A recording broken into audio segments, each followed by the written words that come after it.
The night of the soul bond ceremony should have been the most sacred moment in Elrin Mirwald's young life. As an Omega werewolf from the ancient wild pack, blessed with the rare silver moon blood that sang in harmony with lunar magic, he had spent 21 years preparing for this mystical ritual where fated mates would unite their souls beneath the watching eyes of the moon goddess herself. The ceremonial grove was alive with ethereal silver light, ancient pine trees draped with luminescent moss and moonflowers that only bloomed during such sacred occasions, their petals glowing like fallen stars against the darkness. Elrin stood at the edge of the sacred circle, his heart racing with anticipation and nervous energy that made his sensitive blood hum with power. His slender frame was clothed in the traditional white robes of an unbonded Omega, embroidered with silver threads that caught and reflected the moonlight like liquid metal. Around his throat hung the ceremonial collar of his bloodline, a delicate chain of silver and moonstone that had been worn by his ancestors for generations, marking him as one of the last carriers of the silver moon gift. His voice, which had always been his greatest treasure, seemed to vibrate with sympathetic magic as the lunar energies reached their peak. Since childhood, Elrin's songs had been able to heal wounds, calm savage beasts, and even influence the weather during particularly emotional performances. Tonight, that gift felt stronger than ever, as if the moon herself was amplifying his natural abilities in preparation for the sacred bonding. Across the circle stood Cain Ragnar, the dominant alpha and heir to the wild pack's leadership, his massive frame silhouetted against the ceremonial fire that burned at the center of the grove. Everything about the future pack leader spoke of power and dominance. From his broad shoulders to his dark hair that gleamed like obsidian in the moonlight, from his amber eyes that seemed to burn with inner fire to the ritual scars that marked his arms as a proven warrior and successful hunt leader. For months, Elrin had felt the pull of their fated bond growing stronger, an invisible thread that connected their souls and promised a lifetime of unity, protection, and shared purpose. The bond was more than just romantic love. It was a mystical connection that would strengthen both of them, allowing the alpha's protective instincts to merge with the omega's nurturing gifts to create something greater than either could achieve alone.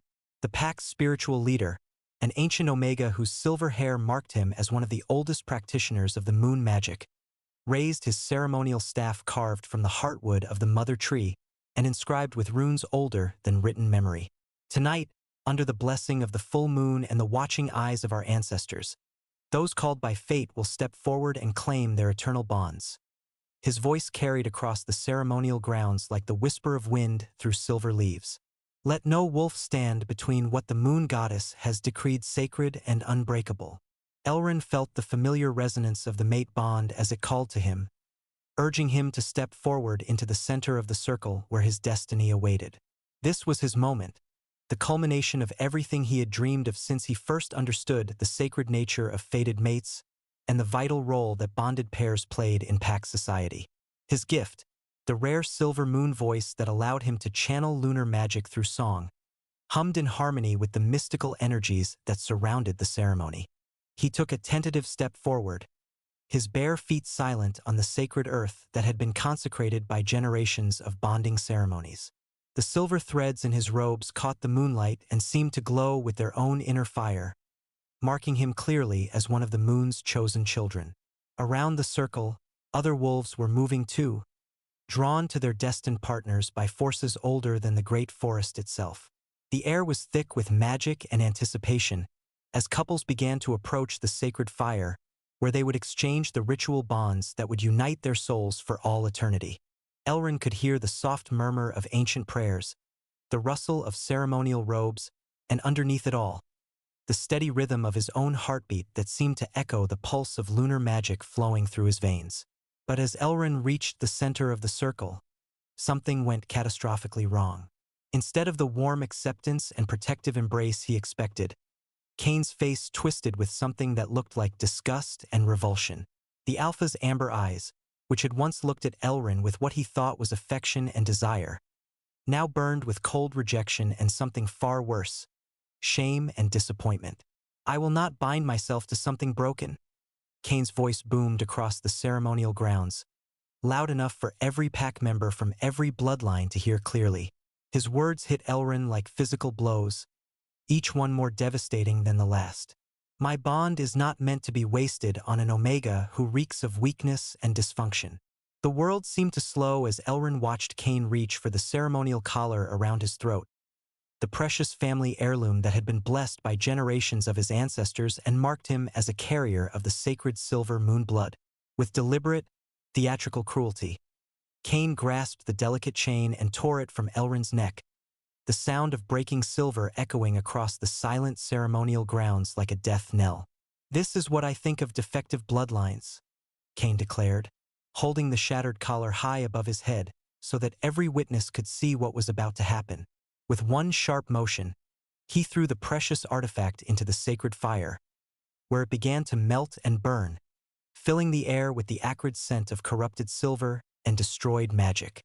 The pain was indescribable, not just the emotional devastation of public rejection, but the physical agony of having a fated bond violently severed before it could properly form. Elrin felt something tear inside his chest, as if Cain had reached in and ripped out the part of his soul that was meant to connect with his alpha. The magical backlash sent him to his knees, and he tasted blood in his mouth as his gift recoiled from the trauma. His voice, which had always been his greatest strength and most treasured ability, seemed to shatter like glass inside his throat. The silver moon blood that had marked him as special since birth began to destabilize, sending waves of uncontrolled magic through his body that made his skin burn and his vision blur with tears of pain and humiliation. The pack's reaction was immediate and brutal. Some wolves howled their approval of Cain's decision, while others whispered among themselves, spreading rumors about Elrin's supposed defects and the corruption that must have tainted his bloodline. The other bonding pairs continued their ceremonies as if nothing had happened, but Elrin knelt frozen in the center of it all, broken and bleeding inside while the sacred fire consumed the last physical symbol of his heritage. Furthermore, Cain continued, his voice carrying the absolute authority of his alpha bloodline and future leadership position. This Omega's instability threatens the very foundation of our pack's strength. His uncontrolled magic and broken nature make him unsuitable for any role in our society. He is marked now as one of the corrupted, rejected and unworthy of pack protection or recognition. The pack's spiritual leader stepped forward, his ancient face marked with something that might have been sympathy, but his words carried the weight of law and sacred tradition that could not be ignored or overturned. "Elrin of House Mirwald," he said formally, his voice heavy with centuries of ritual and the terrible responsibility of pronouncing such a judgment. "By the rejection of your fated mate and the evidence of magical corruption in your bloodline, you are hereby stripped of your clan's standing and marked as one of the corrupted. You have until the next sunrise to leave our sacred lands and never return." The humiliation was complete and absolute.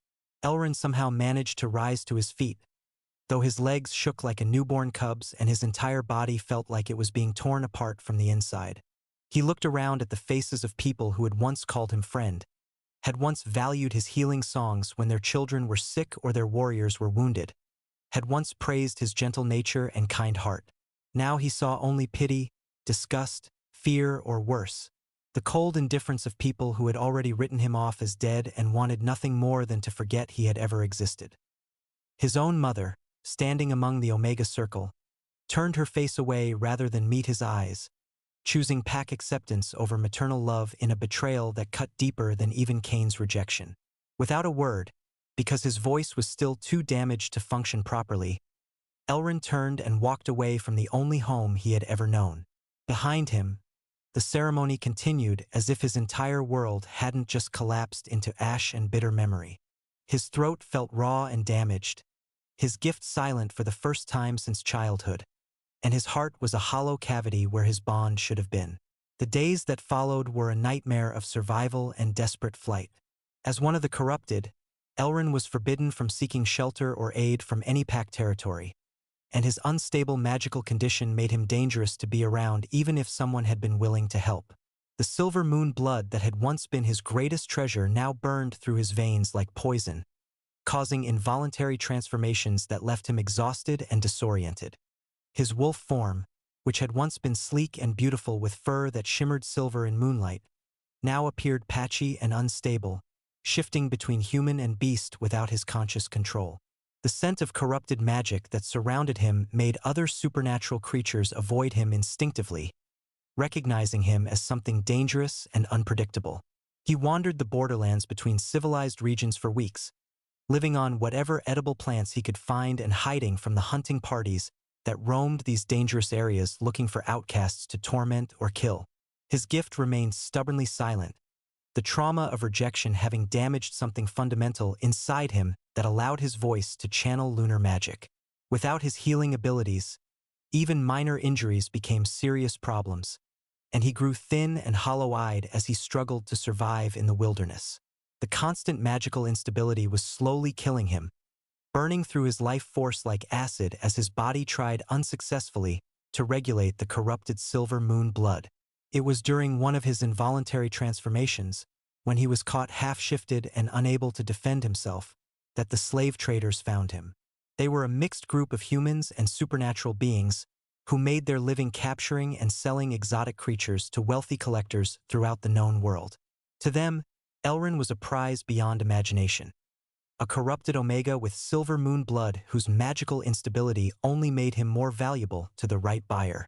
"Look at this beauty," their leader said as they loaded Elrin's semi-conscious form into a cage designed to contain magical beings.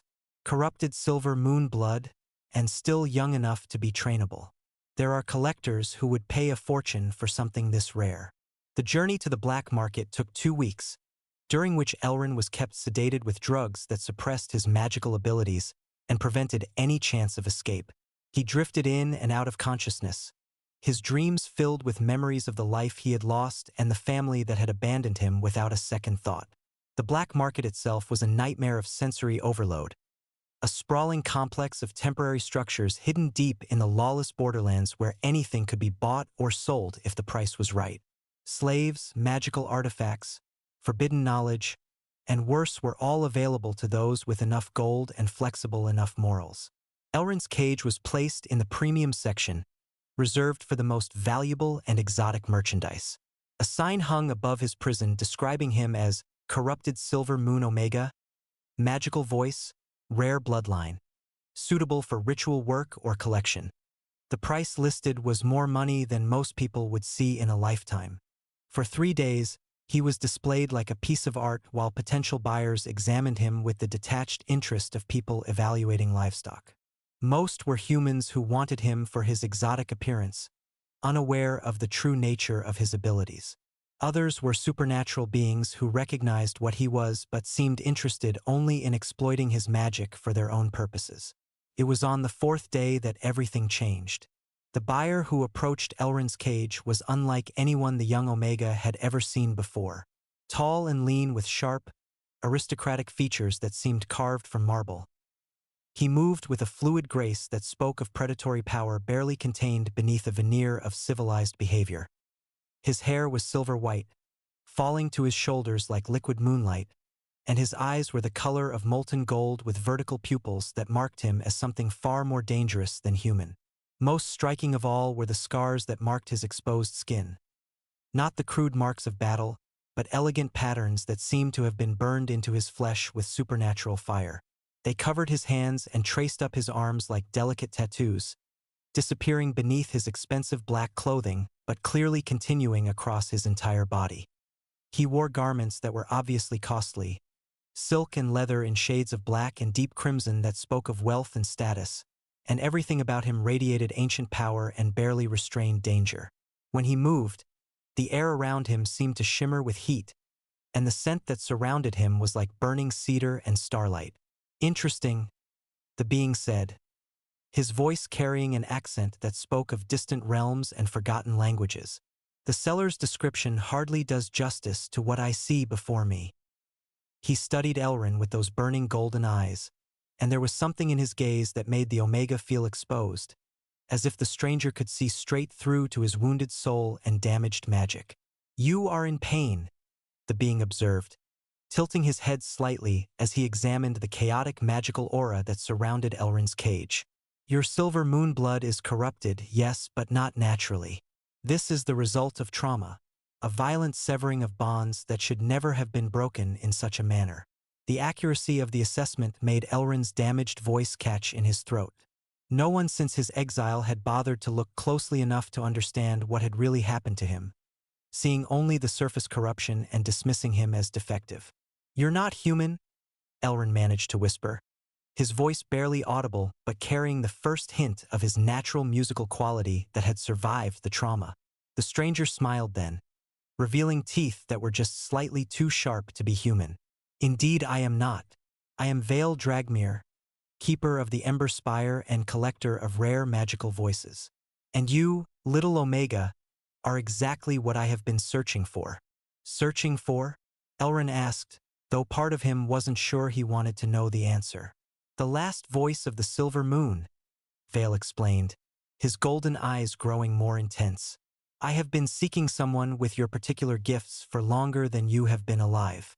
Your corruption makes you even more valuable. Damaged magic often develops capabilities that pure bloodlines cannot achieve." He turned to the slave trader who had been hovering nearby, clearly recognizing a serious buyer when he saw one. "I will take him. Name your price." The negotiation that followed was brief but intense, with the trader trying to drive up the price while Vale remained coldly professional in his responses. In the end, an enormous sum of gold changed hands, enough to buy a small palace or a warship, and Elrin found himself the property of this mysterious being who claimed to collect magical voices. "What happens to me now?" Elrin asked as he was transferred from the trader's cage to Vale's custody, his new owner having produced restraints that were obviously magical in nature. Elegant silver chains that seemed to suppress his unstable magic without causing pain. "Now you come home with me," Vale replied simply, "to the Ember Spire, where you will serve your purpose as the final voice in my collection." "What purpose?" Elrin pressed, though he suspected the answer wouldn't be comforting. "You will sing for me," Vale said, and there was something in his tone that suggested this was not a request. "Every night, you will use your gift to create music that will help contain my own nature and prevent it from consuming everything I have built." The journey to Vale's domain took 5 days, traveling through increasingly wild and magical terrain that seemed to exist partially in the normal world and partially in some other realm where the laws of physics were merely suggestions.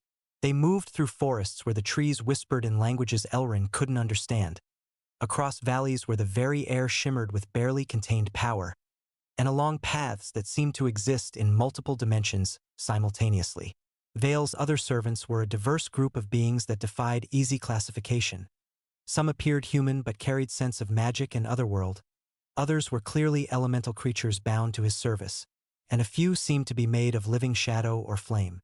But despite their fearsome appearances, they treated Elrin with a kind of detached respect that was far better than the hatred and fear he had received from his own kind.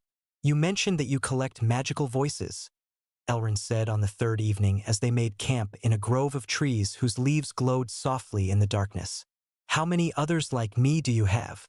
Vale looked up from the small fire he had been tending with casual magic, flames dancing around his fingers as if they were loyal pets. "You are the first and likely the last. Silver Moon voices are incredibly rare, and finding one with the particular combination of power and corruption that I require has taken me centuries of searching." Corruption. Elrin still felt uncomfortable with that word being applied to his condition. Is that really what this is? Corruption, transformation, evolution. The terminology matters less than the reality, Vale replied, his golden eyes reflecting the firelight. Your traumatic rejection broke something inside you, yes, but it also opened pathways that would normally remain sealed. With proper training and control, you could become more powerful than any Silver Moon singer in recorded history. The idea should have been exciting, but Elrin found himself suspicious of promises that sounded too good to be true. "And what do you get out of training me?" "Survival," Vale said simply, and for the first time since their meeting, there was something vulnerable in his expression. "I am not entirely what I appear to be, little Omega. My true nature requires constant management, and your voice is the key to maintaining the balance that keeps me from becoming something that would destroy everything I care about." "What are you really?" Elrin asked, though he suspected he was beginning to understand. Instead of answering with words, Vale allowed his human disguise to slip slightly. The air around him began to shimmer with intense heat, His eyes blazed like miniature suns, and for just a moment, Elrin caught a glimpse of something vast and serpentine moving beneath his skin, scales that gleamed like molten metal and power that could reshape landscapes.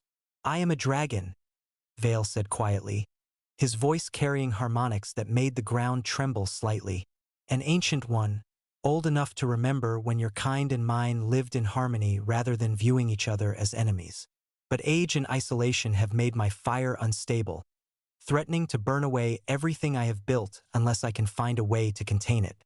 The revelation should have been terrifying, but somehow it wasn't. Looking at this ancient, powerful being who had chosen to reveal his vulnerability rather than simply command obedience, Elrin felt something that might have been understanding. "The Silver Moon voice can contain dragon fire?" he asked. "The right Silver Moon voice, properly trained and willingly given," Vale confirmed. "Your corruption actually makes you more suitable for the task. Pure lunar magic would be overwhelmed by draconic fire, but your damaged pathways can channel and transform the energy in ways that stable magic cannot." "And if I refuse?" Elrin asked, testing the boundaries of his new situation. "Then you refuse, and I continue my search elsewhere while you find whatever life you can manage with your current condition," Vale replied, and there was honesty in his voice that suggested this wasn't an empty promise. "I have no interest in forcing cooperation from an unwilling voice. The magic simply doesn't work that way." It was a strange kind of choice: serve willingly or be released to face an uncertain future alone. But it was more freedom than Elrin had expected to find as someone's purchased property. "What would the terms be?" he asked carefully. "You would live in my home, the Ember Spire, with quarters and comforts appropriate to your station. Each evening you would sing for me specific songs that I will teach you, designed to harmonize with draconic magic and create a stabilizing resonance. In return, you would have protection, education in the full scope of your abilities, and the opportunity to heal from the trauma that damaged you." Vale moved closer, and Elrin caught that familiar scent of cedar smoke and starlight that seemed to surround the dragon. "More importantly, you would have purpose again. Your voice would not be wasted or dismissed, but valued as the precious gift it truly is." The offer was far better than anything Elrin had dared hope for since his exile. Here was someone who not only recognized the value of his abilities but needed them desperately enough to offer genuine partnership rather than simple ownership. "I accept," Elrin said quietly, and was surprised by how much relief he felt at making the decision. "Excellent." Vale's smile was warm and genuine, transforming his austere features into something almost human. "Welcome to your new life, Elrin Mirwald. I think you will find it far more interesting than anything your former pack could have offered." On the 5th day, they reached the Ember Spire, and Elrin's first sight of his new home took his breath away. The structure was unlike anything he had ever seen or imagined. A tower of black stone that rose from the center of a crater lake like a needle pointing toward the heavens, its surface covered with intricate carvings that seemed to move and shift in the changing light. The tower itself was impossibly tall, disappearing into the clouds above, and every level was connected by bridges and walkways that appeared to be made of crystallized fire. Gardens floated at various heights around the structure, suspended in midair by magic and filled with plants that glowed with their own inner light. "Welcome to the Ember Spire," Vale said with obvious pride as they approached across a bridge made of what appeared to be solid starlight. "Your home for as long as you choose to remain here." They entered through gates that were carved with dragon imagery so lifelike that Elrin expected them to start moving at any moment. Inside, the scale was even more impressive, corridors wide enough for a dragon in full form, ceilings that disappeared into misty heights, and walls covered with murals that depicted the history of dragonkind in breathtaking detail. "Your quarters are in the middle section of the spire," Vale explained as they made their way through a series of increasingly magnificent halls. "Close enough to the performance chamber that you can reach it easily, but far enough from my own rooms that you won't be disturbed by the magical resonances that tend to surround me." Elrin's new home, when they reached it, was far more luxurious than anything he had ever possessed. A suite of rooms that included a bedchamber with a view of the floating gardens, a sitting area with comfortable furniture and shelves for books, a private bathroom with facilities that seemed to operate through magical means, and most importantly, a small music room with perfect acoustics where he could practice his vocal exercises. "How did you know what I would need?" Elrin asked, examining clothes that had been left for him. Simple but well-made garments in his exact size, along with robes designed specifically for magical practitioners. "I have been preparing for your arrival for a very long time," Vale replied, though something in his tone suggested there was more to the story than simple advanced planning. "Rest tonight and recover your strength. Tomorrow your real education begins." Elrin spent his first night in the Ember Spire in a state of wonder and nervous anticipation. The bed was more comfortable than anything he had slept on since his exile, and the silence was blessed after weeks of constantly watching for predators and slave traders. But he couldn't shake the feeling that he had traded one form of captivity for another, even if this prison was far more beautiful and comfortable than anything he could have imagined. He woke the next morning to the sound of soft chiming, some kind of magical alarm that was infinitely more pleasant than the harsh bells used in werewolf compounds. Sunlight was streaming through his windows, and he could hear the sound of running water and distant music, suggesting that the spire was already awake and active. A soft knock at his door interrupted his examination of his new surroundings. "Enter," he called, expecting to see Vale or perhaps another of the household servants. Instead, a figure entered that was unlike anything Elrin had ever seen. Humanoid in basic shape, but clearly not human or any other species he recognized. The being had skin that seemed to shift between different shades of blue and green like the depths of the ocean, eyes like pools of liquid starlight, and hair that moved as if it were underwater even though the air was perfectly still. "I am Coral," the being said, their voice carrying harmonics that made Elrin think of distant whale songs. "Lord Vale has assigned me to help you adjust to life in the spire and to begin your training in voice control and magical channeling." "Training?" Elrin asked, surprised that Vale was already moving to fulfill his promise about education. "Your gift is damaged but not destroyed," Coral explained, moving into the room with fluid grace that seemed to defy gravity. "The trauma of bond breaking has created blockages in your vocal channels and destabilized your magical pathways. But these problems can be corrected with proper technique and patience." They gestured for Elrin to sit in one of the comfortable chairs near the window that looked out over the floating gardens. "We will begin with breathing exercises to help you reconnect with your natural voice, then move on to simple harmonic patterns designed to stabilize your silver moonblood." The training session that followed was both frustrating and hopeful. Coral proved to be a patient and skilled teacher, guiding Elrin through exercises designed to repair the damage done by his traumatic rejection. It was slow work. His voice was weak and trembling, nothing like the clear, powerful instrument it had once been. But there were moments when he could feel glimpses of his old abilities trying to surface. "Better," Coral said after Elrin managed to sustain a simple lunar harmony for several seconds without his magic destabilizing. "The pathways are beginning to clear. With time and practice, you will be stronger than you were before the breaking." "Stronger how?" Elrin asked, curious about what his damaged magic might be capable of once it was properly healed and trained. "Pain can be a teacher, if we allow it to be," Coral replied, their starlight eyes growing distant with what might have been memory. "Those who have suffered deeply often develop depths of power that those who have lived easy lives cannot achieve.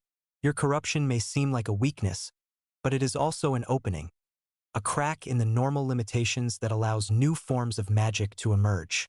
After the morning training session, Coral took Elrin on a tour of the spire to familiarize him with his new environment. What he saw challenged every assumption he had ever made about dragons and the way they lived. The Ember Spire was home to dozens of beings from across the supernatural spectrum, but rather than the chaotic, violent atmosphere Elrin had expected from old stories about dragon hordes, he found a community that was remarkably peaceful and well-organized. There were scholars working in libraries filled with books and scrolls from dozens of different realms, artisans creating works of beauty that combined multiple magical traditions, and musicians practicing pieces that seemed to incorporate elements from every known magical system. "Lord Vale believes in the value of harmony," Coral explained when Elrin commented on the unusual diversity and cooperation. "Here, power is measured not by dominance but by contribution. Each resident is valued for what they can offer rather than judged for what they might lack." It was a philosophy that resonated deeply with Elrin, who had spent his entire life being judged for failing to meet others' narrow expectations of what an Omega should be. They encountered Vale himself in one of the upper chambers, where he was overseeing the care of what appeared to be a garden of crystallized flames. The dragon was dressed more casually than he had been during their journey, wearing simple robes that revealed more of the elegant burn scars that covered his skin like living artwork. "How is our new voice adjusting?" Vale asked as they approached, his golden eyes assessing Elrin with the same calculating interest he had shown at the slave market. "His pathways are beginning to stabilize," Coral reported. "The damage was significant, but not permanent. With continued training, he should be able to resume full vocal work within a few weeks." "Excellent." Vale turned his attention to Elrin directly, and the intensity of his gaze made the Omega's pulse quicken. "And how do you find your new home?" "It's not what I expected," Elrin admitted honestly. "I thought a dragon's lair would be more chaotic." Vale smiled, and there was something genuinely amused in his expression. "Most dragons prefer chaos because it reflects their own internal nature. But I have learned that order and beauty require constant effort to maintain, especially when one's natural inclination is toward destruction." He gestured toward the crystallized flame garden, where delicate structures that looked like frozen fire grew in carefully tended rows. "These are flame flowers, my own emotional state made manifest through magic. When I am calm and controlled, they grow in beautiful, ordered patterns. When I am angry or distressed, they become wild and dangerous, capable of burning down everything around them." "And my voice can help you maintain that control?" Elrin asked, beginning to understand the true nature of what Vale needed from him. "Your voice can harmonize with the fire within me, helping to channel it into constructive rather than destructive forms," Vale confirmed. "But the process requires trust and genuine cooperation. Forced harmony creates dissonance, which only makes the problem worse." "I understand," Elrin said, and was surprised by how much he meant it, looking at this ancient, powerful being who was struggling to contain forces that could reshape landscapes. He felt a sympathy that had nothing to do with obligation or fear. Over the following weeks, Elrin's life fell into a routine that was both challenging and deeply satisfying. His days began with training sessions with Coral, learning to repair and strengthen his damaged voice while exploring new applications of his silver moon magic. The corruption that had marked him as defective in his pack's eyes proved to be a source of unique abilities. He could now channel multiple types of magical energy simultaneously, creating harmonies that were impossible for practitioners with pure bloodlines. After training, he would spend time in the Spire's extensive library, reading about the history of dragons and wolves, the theory behind various magical systems, and the complex relationships between different supernatural communities. Vale had given him access to texts that were thousands of years old, preserving knowledge that had been lost to most of the world. But perhaps most importantly, he began to develop a relationship with Vale himself that went far beyond the simple master and servant dynamic he had expected. It started with their evening sessions in the performance chamber, a circular room at the heart of the spire designed with acoustics that could amplify and focus magical voice work. Each night, Elrin would sing the specific harmonies that Vale taught him, ancient melodies that seemed to resonate with draconic magic and create a stabilizing effect on the dragon's volatile nature. "Your voice is growing stronger," Vale observed one evening after a particularly successful session that had left both of them feeling energized rather than drained. "But more than that, you're beginning to understand the emotional content behind the melodies, not just the technical aspects. The songs feel like they're telling stories," Elrin replied, settling into the comfortable chair that had become his regular spot after their musical work. "Stories about loneliness and loss, but also about hope and the possibility of connection." "They are stories," Vale confirmed, his golden eyes growing distant with what might have been memory. "My own stories, set to music over the centuries as a way of processing experiences that were too complex or painful to simply remember normally." "You've been alone for a very long time," Elrin said quietly, and it wasn't a question. "Longer than you can imagine," Vale replied. "Dragons are not naturally social creatures, but complete isolation can be difficult even for us." The flame flowers you saw are only the most recent attempt to create something beautiful out of solitude. What about before? Did you ever have companions, friends, family?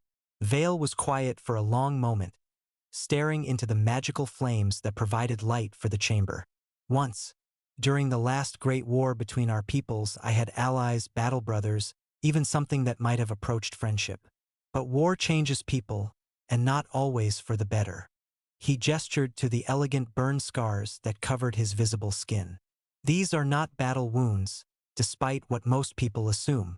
They are reminders of the time I allowed my fire to burn unchecked, consuming not just my enemies but everything around me, including those I had sworn to protect. The pain in his voice was unmistakable, and Elrin felt his heart clench with sympathy for this ancient being who carried such heavy burdens. Is that why you built this place? To make up for what happened during the war? Partially, but also because I discovered that helping others develop their gifts gave my own existence meaning beyond simple survival. Vale turned to look at Elrin directly. You are not the first damaged soul I have offered sanctuary to, though you are certainly the most important to my own continued existence. Because of my voice? Because of your voice, yes, but also because of who you are. Vale's expression grew more intense. You have been rejected, exiled, enslaved, and sold like property, yet you retain a kindness and gentleness that most people lose after far less trauma. That strength of character is rarer than any magical ability. The praise made something warm bloom in Elrin's chest, but it also raised questions that he wasn't sure he was ready to explore. What happens when you no longer need my voice? When your fire is fully stabilized? Then you will be free to choose your own path, Vale said simply. Stay here and continue to grow into your full potential, or leave and build whatever life you desire elsewhere. The choice will be entirely yours. And if I wanted to stay, not as a voice in your collection, but as...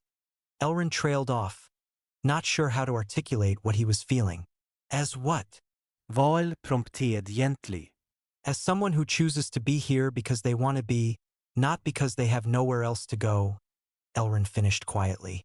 Vale smiled, and there was something warm and hopeful in his expression that transformed his entire face. That would be the greatest gift you could offer me. Not your voice or your magic, but your freely given companionship. Their relationship continued to deepen over the following months as Elrin's training progressed and his abilities grew stronger. The evening musical sessions became longer and more complex, but they also became more personal, with both of them sharing stories and memories that they had never told anyone else. Elrin learned about Vale's long history, his experiences during the ancient wars, and the slow process of learning to control his destructive impulses.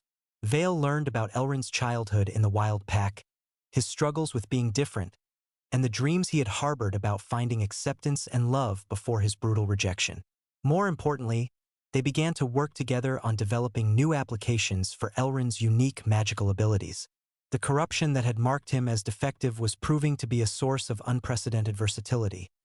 He could harmonize not just with draconic fire, but with multiple types of elemental magic simultaneously. You're becoming something entirely new, Vale observed one evening after Elrin had successfully combined lunar magic with fire harmonics to create a spell that could heal magical burn wounds. Not just a silver moon voice, but a bridge between different magical systems. Is that a good thing? Elrin asked, still uncertain about his evolving abilities. It's an extraordinary thing, Vale replied, and it suggests that your rejection from the wild pack was not a tragedy but a liberation, freeing you to become something far greater than their limited understanding could have accommodated. The conversation was interrupted by a commotion from the lower levels of the spire, shouts and the sound of running feet that suggested some kind of emergency. Both of them rushed to the windows to see what was happening. A group of riders had appeared at the edge of the crater lake, their mounts creating waves as they approached the bridge that led to the spire's entrance. Even from a distance, Elrin could see that they were werewolves, and his heart began to race with a combination of fear and anticipation that made his newly stabilized magic fluctuate wildly.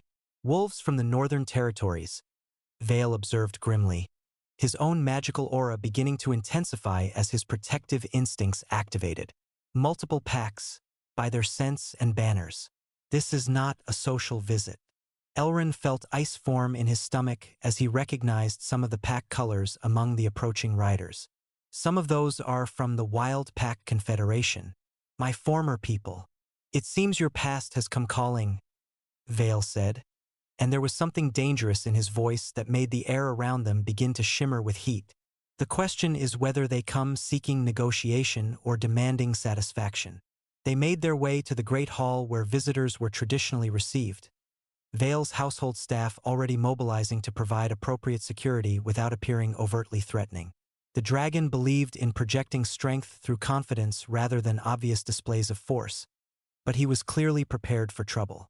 The werewolf delegation, when they were finally escorted into the hall, was larger and more formally organized than either Elrin or Vale had expected. Representatives from at least 6 different packs filled the chamber, their unified presence suggesting that this was not a spontaneous action but a carefully planned diplomatic mission. At the head of the delegation stood a figure that made Elrin's breath catch in his throat, Cain Ragnar, his former fated mate, looking every inch the powerful alpha leader he had always been destined to become.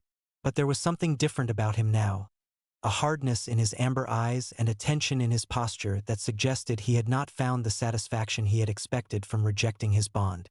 I bring greetings from the Northern Pack Confederation, Cain announced formally, his voice carrying across the hall with the authority of established leadership. We come seeking the return of stolen pack property and the resolution of a matter that threatens the stability of our entire region. Property. Vale's voice cut across the hall like a blade, cold and dangerous in a way that made even the brave werewolf delegation shift nervously. Perhaps you should explain exactly what you consider to have been stolen from your confederation. The Omega called Elrin Mirwald carries the blood of our ancestors and the magical heritage that belongs to our people, Cain replied, though his confidence was clearly shaken by Vale's intimidating presence. His corruption of that heritage through association with non-wolves threatens the purity of our bloodlines and sets a dangerous precedent for other pack members who might consider abandoning their duties. The words hit Elrin like a physical blow, but this time he didn't crumble under the impact. Months of training, acceptance, and growing confidence had given him strength that he hadn't possessed during his original rejection. My heritage was rejected along with everything else about me, Elrin said, stepping forward to address the delegation directly. I was declared corrupted and cast out with nothing but the clothes on my back. You have no claim on someone you threw away.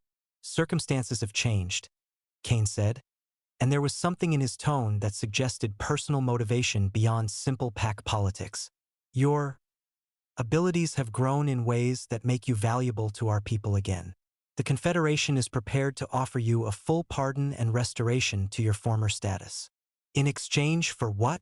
Vale asked, his protective instincts clearly activated by the obvious manipulation in Cain's offer.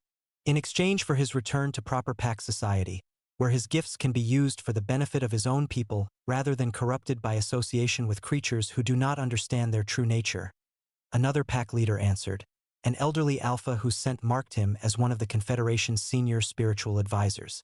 I understand my nature better now than I ever did when I lived among the packs, Elrin replied firmly. I've learned that strength comes in many forms, and that gentle souls are treasures to be cherished, not defects to be discarded. Pretty words, Cain said, his mask of diplomatic politeness beginning to slip. But you are still Omega-born, still bound by the duties and responsibilities of your station. Your place is among your own kind, bearing cubs for the continuation of our bloodlines, not playing at being something you were never meant to be. The casual dismissal of everything Elrin had become made anger flare in his chest. Not the helpless rage of a broken victim, but the righteous fury of someone who had discovered their own worth. My place is where I choose it to be, Elrin said, his voice beginning to carry the harmonics of power that months of training had developed. I am no longer the frightened Omega you rejected. I have found strength, purpose, and people who value me for who I am rather than what they think I should be. And what about the life growing inside you? Cain asked, his words dropping into the hall like stones into still water. Does that child not deserve to be raised among its own kind, To know its heritage and claim its birthright? The question hit Elrin like a lightning bolt, making him stagger as the full implications sank in. He had been so focused on his training and his growing relationship with Vale that he hadn't paid attention to the subtle changes in his body, the increasing sensitivity to certain scents, the odd fatigue that he had attributed to magical strain. But now, with Kane's words forcing him to confront the possibility, he could feel it. A tiny spark of life nestled inside him, growing stronger each day, the child of a broken bond, conceived through the traumatic remnants of their severed connection, developing despite every law of nature that said such a thing should be impossible. "How did you know?" Elrin whispered, his hands instinctively moving to protect his still flat stomach. "Broken bonds leave traces," Kane explained, his tone carrying a mixture of satisfaction and genuine concern that was hard to interpret. "Our seers have been monitoring the magical resonances associated with our former connection. The moment new life began to develop, we felt it through the remaining fragments of our bond." Vale moved to stand beside Elrin, his presence radiating protective fury that made the temperature in the hall rise several degrees. "The child's parentage does not give you any claim over its future. Elrin is under my protection, and any offspring he bears will be as well. You cannot seriously intend to raise a werewolf cub as if it were a dragon hatchling," the elderly spiritual advisor protested. "The child needs pack structure, proper training in its heritage, guidance from others of its own kind. Without these things, it will grow up confused and incomplete. The child will grow up loved and valued for its unique nature," Vale replied firmly. "It will learn that family is about choice and commitment, not just biology. Most importantly, it will never be made to feel ashamed or defective for being different. And if it develops alpha traits, if it requires the structure and discipline that only pack society can provide." Kane pressed, "Will you doom it to a life of isolation, simply to satisfy your own desires for a perfect little family?" The question struck at Elrin's deepest fears about the pregnancy he was only now beginning to acknowledge. What if the child did inherit alpha traits that he couldn't properly guide? What if his own traumatic experiences with pack society left him unable to provide the cultural grounding that a werewolf child might need? "The child will have choices," Elrin said finally, his voice steady despite his inner turmoil. "When it's old enough to understand what those choices mean, it can decide for itself whether it wants to be part of pack society or build a different kind of life. But it will make that choice from a position of strength and self-knowledge, not fear and desperation." "Choices?" Kane laughed harshly. "What choices did you have when you were cast out with nothing? What choices do any of us really have when it comes to our fundamental nature?" "More choices than I ever realized," Elrin replied. "I've learned that we can choose how to respond to rejection, how to use our gifts, how to define our own worth. Most importantly, I've learned that love is always a choice, even when biology tries to dictate otherwise." He turned to face Vale, drawing strength from the dragon's steady presence. "I choose to stay here, to raise this child with someone who sees its potential rather than its limitations. I choose the family we've built together over the obligations of blood and tradition." "Then you choose poorly," Kane said, his diplomatic mask finally falling away to reveal the anger and hurt that had been driving his actions. "And when that choice leads to disaster, don't expect mercy from those you've rejected in favor of monsters.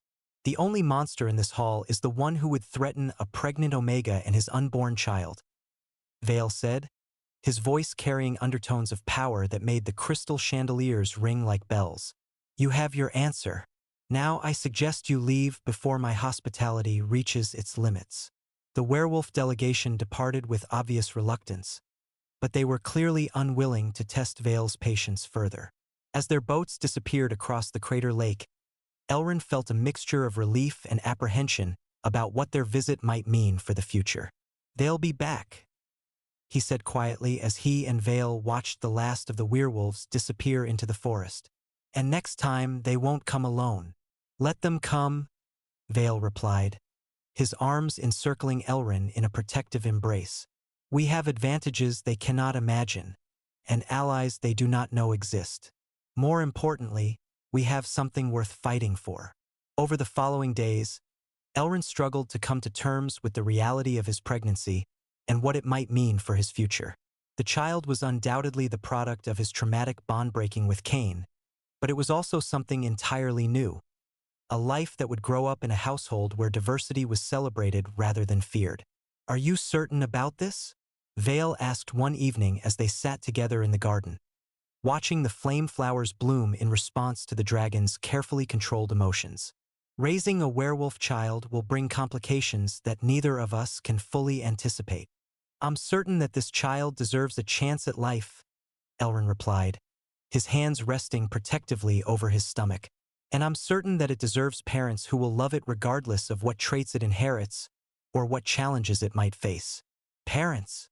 Vale asked quietly. Elrin turned to face him, suddenly nervous about presuming too much. If you would want, I know we've never discussed." "Yes?" Vale said simply, cutting off his stammering explanation. "Yes, I would be honored to help you raise this child as our own, to give it a family name that speaks of strength and acceptance rather than rejection and shame." The relief that flooded through Elrin was so intense it brought tears to his eyes. "Even though it's not biologically yours? Even though it comes from someone who caused me so much pain? Especially because of that," Vale replied firmly. "This child will be raised knowing that family is about choice and love, not accident of birth. It will grow up in a household where different kinds of magic work together harmoniously, where gentle souls are valued as highly as fierce warriors." He placed his hand over Elrin's, his touch warm and reassuring. "And it will know that its parents chose each other freely, not because of some mystical compulsion or social obligation." The moment was interrupted by urgent signals from the communication crystals that connected the Ember Spire to various allies and informants throughout the region. The crystals were chiming with messages that indicated widespread magical disturbances and coordinated movements of werewolf forces. "What is it?" Elrin asked as Vale moved to examine the crystal array, his face growing darker as he processed each incoming report. Mobilisation, Val replied grimly. "The Werewolf Confederation isn't just preparing for another diplomatic mission. They're gathering forces for what appears to be a coordinated assault on multiple magical communities throughout the region. They're using my pregnancy as an excuse for war," Elrin realized with growing horror.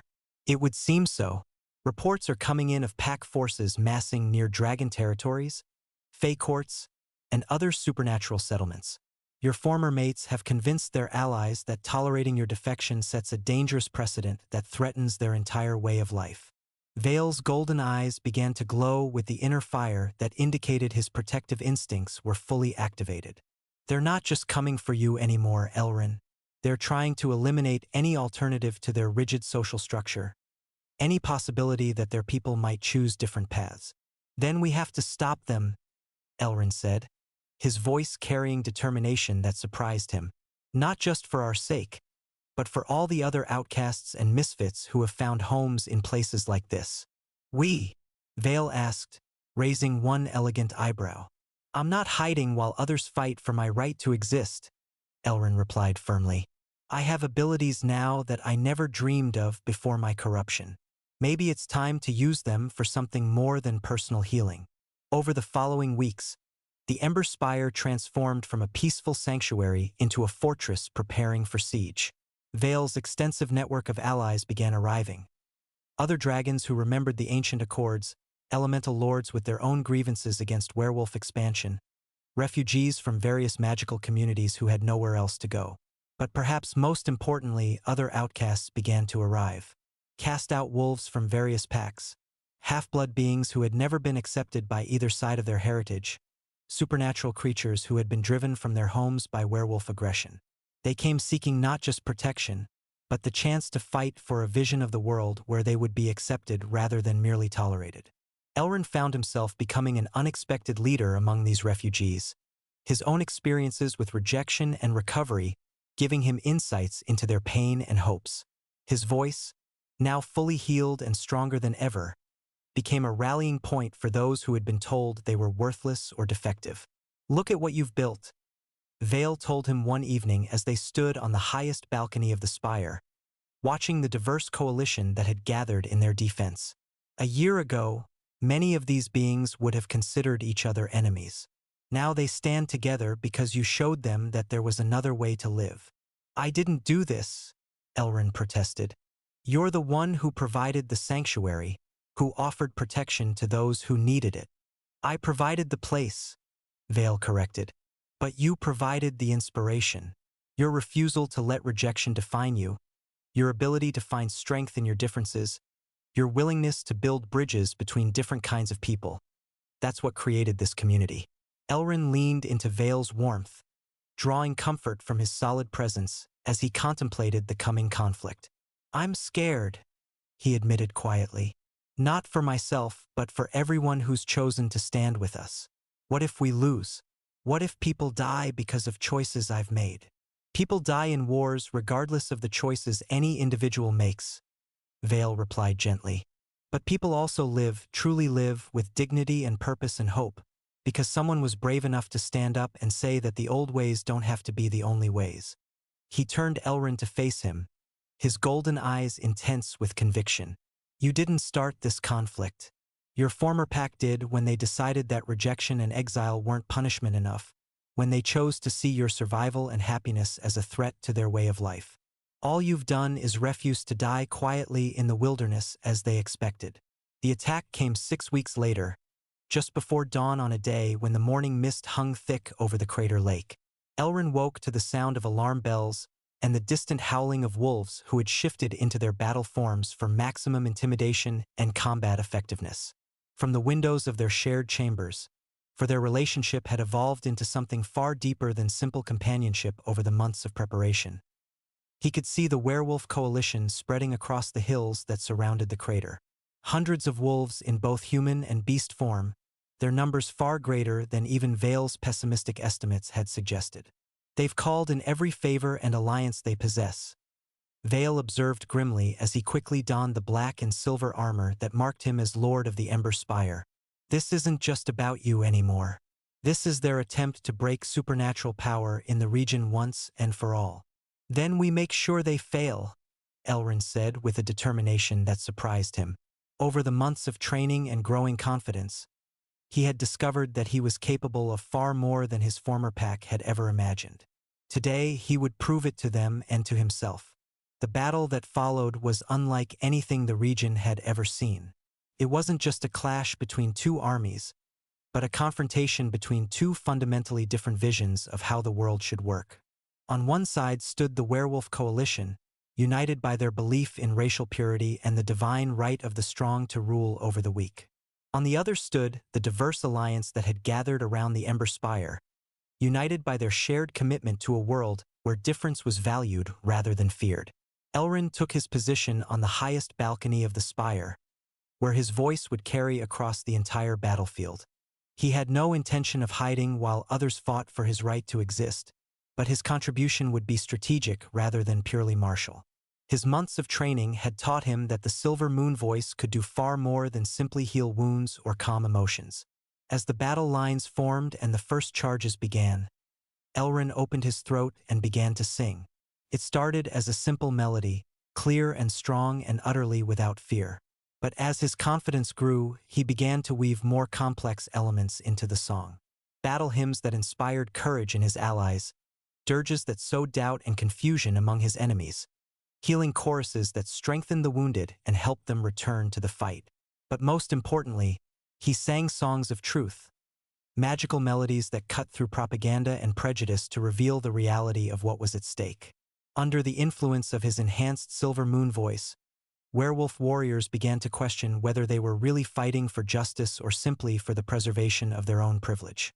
Some of them laid down their weapons entirely, refusing to continue a war that they suddenly understood was based on lies and fear. The tide of battle began to turn when Cain himself appeared on the field, his massive alpha form cutting through the melee as he sought to reach the spire where Elrin stood singing. Behind him came the elite warriors of the Wild Pack, all of them dedicated to their leader with the kind of fanatical loyalty that brooked no question or compromise. Enough! Cain's voice carried across the battlefield with the authority of his alpha blood. I challenge the Dragon Lord to single combat for possession of what belongs to me. The challenge was a calculated move.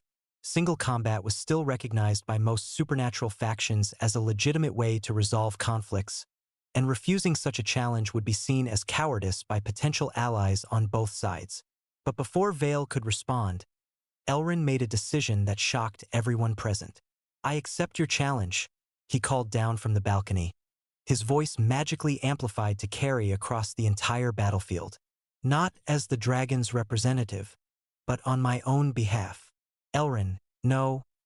Vale's voice carried urgency and fear that he rarely allowed others to hear. You cannot face him in single combat.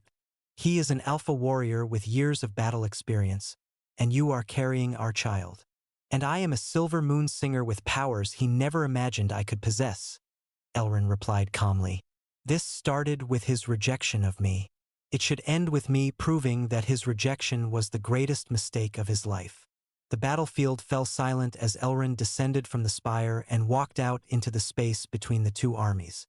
He carried no weapons, wore no armor, relied on nothing but his gift and the strength he had discovered in the months since his exile. His pregnancy was still in its early stages, barely visible but adding an extra layer of protection to his magical aura that made him seem to glow with inner light. Cain shifted back to human form as Elrin approached, his amber eyes burning with the same arrogance and entitlement that had marked their original bonding ceremony. He was still everything an alpha was supposed to be, tall, strong, magnificent in his confidence and power. But Elrin was no longer the broken, pleading Omega who had been rejected and cast out. Months of training, acceptance, and growing love had transformed him into something his former mate couldn't recognize. So the little songbird thinks he's become a hawk, Cain sneered, circling Elrin like a predator sizing up prey. Do you really think your dragon's magic can protect you from me? I don't need protection from you, Elrin replied calmly. I never did.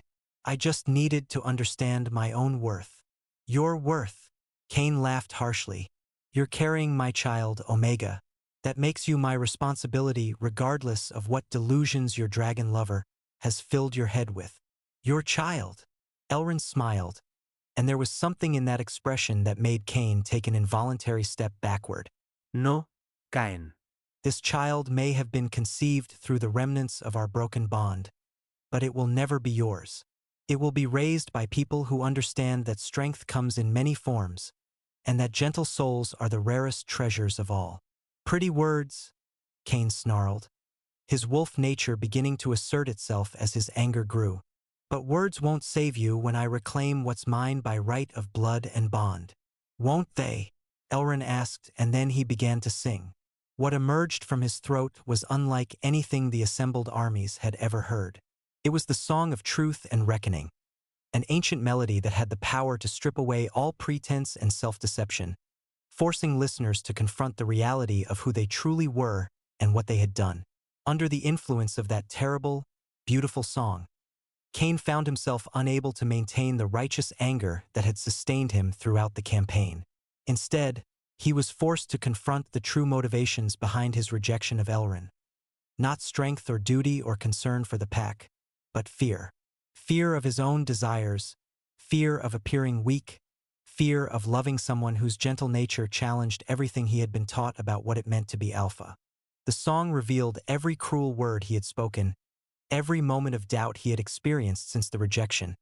Every night he had woken up feeling empty and incomplete without the bond he had so violently severed.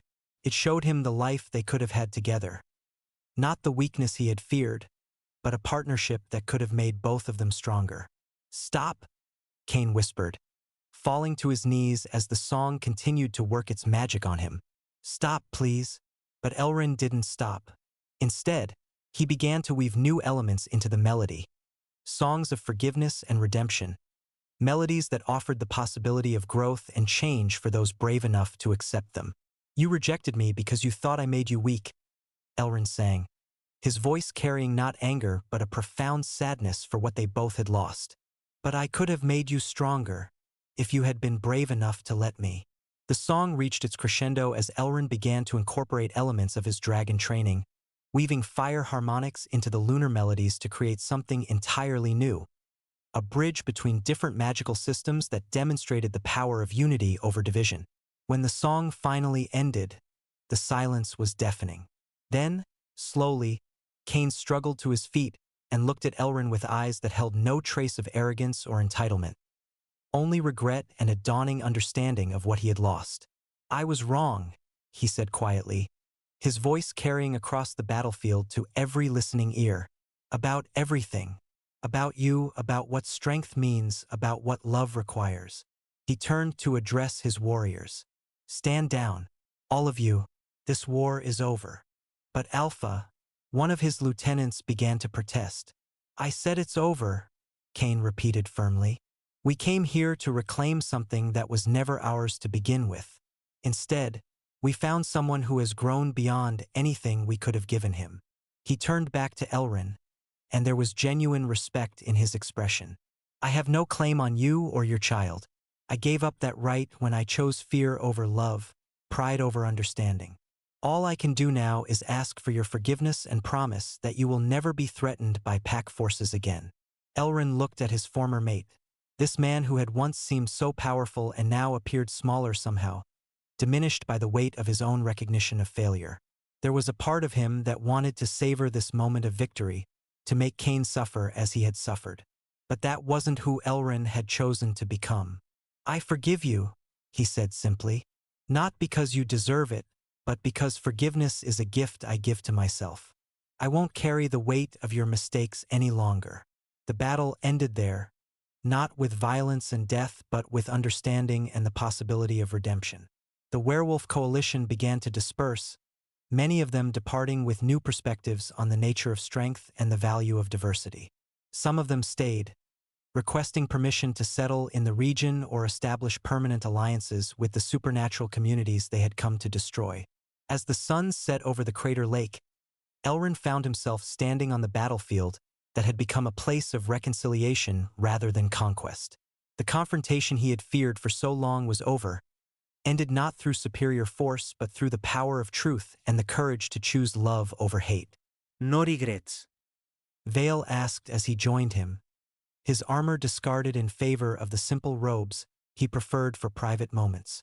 "None," Elrin replied, leaning into the warmth and comfort of his lover's embrace. Today was about more than just ending a war.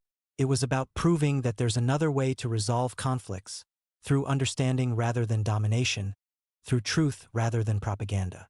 "And what about us?" Vale asked quietly. "Where do we go from here?" Elrin turned in his arms to face him directly, his hands resting over the growing life within him. "I want to make this official," he said firmly. "Not because of the baby, not because I'm grateful for your protection, but because I love you, because you saw something in me that I couldn't see in myself, and because you helped me become the person I was always meant to be.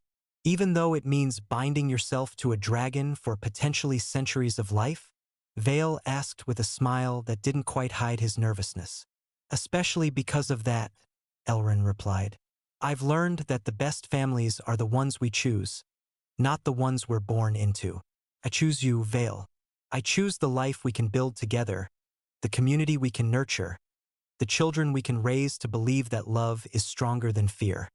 The bonding ceremony they held 2 months later was unprecedented in both of their cultures' histories.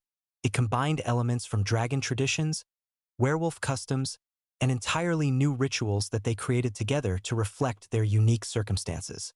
Representatives from dozens of supernatural factions attended, marking the event as a symbol of the new alliances that were forming across the region. The ceremony took place in the Flame Flower Garden, where Vale's emotional state had created a spectacular display of crystallized fire that bloomed in perfect harmony with Elrin's silver moon magic. As they exchanged vows under the stars, their different magical natures seemed to dance together in the air above them, creating patterns of light and flame that spoke of unity and mutual enhancement. "I choose you," Elrin said as they stood together beneath the star-filled sky. "Not because fate decreed it, but because you showed me what love really looks like. You gave me a home when I had none, purpose when I felt worthless, and a family when I thought I would always be alone.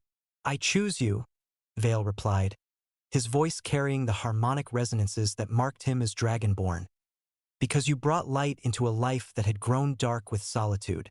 Because you showed me that strength comes in many forms, and the gentlest heart can be the bravest of all. They exchanged rings forged from dragon gold and silver touched by moonlight, symbols of the different worlds they came from and the new world they were creating together. Then they turned to address the assembled guests, their voices joining in a harmony that seemed to make the very air sing with possibility. We stand here not just as mates, but as proof that love can bridge any divide, they said together. That families can be built from choice rather than obligation. That differences can be sources of strength rather than division. The moment the final vows were spoken, something shifted in the magical atmosphere around them. It wasn't just the binding of their personal fates, but the creation of something larger. A new model for how different beings could live together in harmony and mutual respect. But perhaps the most meaningful moment came 6 months later, when their son was born. A healthy child with Elrond's silver hair and eyes that shifted between lunar blue and draconic gold, depending on the light. His first cry was a perfect note that made crystal sing throughout the spire and set the flame flowers blooming in sympathetic response. "What shall we name him?" Vale asked as he held the infant with the careful reverence of someone who had never expected to experience fatherhood. "Unity," Elrond said without hesitation. His name is Unity, because that's what he represents, proof that love can triumph over prejudice, that families can be built from choice rather than accident, that the future doesn't have to be bound by the limitations of the past. As they sat together in their private chambers, watching their son sleep peacefully in his father's arms, Elrond reflected on the incredible journey that had brought them to this moment. 3 years ago, he had been a broken, rejected Omega with no home and no hope for the future. Now he was the cherished mate of an ancient dragon, father to a child who would grow up knowing only love and acceptance, and leader of a community that had proven difference could be a source of strength rather than weakness. "Any regrets now?" Vale asked softly, echoing his question from the battlefield. "Only that it took rejection and exile to bring us together," Elrond replied, pressing a gentle kiss to his mate's temple. "But perhaps some stories can only begin with an ending." "And what kind of story do you think we're writing?" Vale asked, his golden eyes reflecting the soft light of the flame flowers that bloomed outside their windows. Elrond looked around at their beautiful home, filled with beings from across the supernatural spectrum who had found family and purpose in their shared commitment to acceptance and love. He thought about their son, who would grow up in a world where gentleness was valued as highly as strength, where healing voices were treasured as much as warriors' courage. "The kind of story that proves happy endings are just new beginnings in disguise," he said with absolute certainty. "The kind that shows love will always find a way to triumph over fear, if we're brave enough to choose it." In the years that followed, their story became legend throughout the supernatural world, proof that rejection could lead to discovery, that exile could become homecoming, and that the greatest strength of all was the courage to love without reservation, regardless of what others might think or say. Their son Unity grew up surrounded by dozens of loving adoptive family members from every corner of the supernatural world, learning that family was defined not by blood, but by the bonds of affection and choice. Other children joined their household, outcasts and orphans who found in the Ember Spire the acceptance they had been denied elsewhere. The alliance that had formed to defend them became a permanent confederation, changing the political landscape of the region as supernatural beings learned to work together rather than merely coexist. Trade routes opened between previously hostile territories, cultural exchanges flourished, and conflicts that had raged for centuries were resolved through negotiation rather than warfare. And at the center of it all was the love story that had started with the worst possible ending and become the most beautiful of beginnings. Proof that love, in all its forms, was always worth choosing, always worth fighting for, and always strong enough to transform even the most broken of hearts into something beautiful and whole.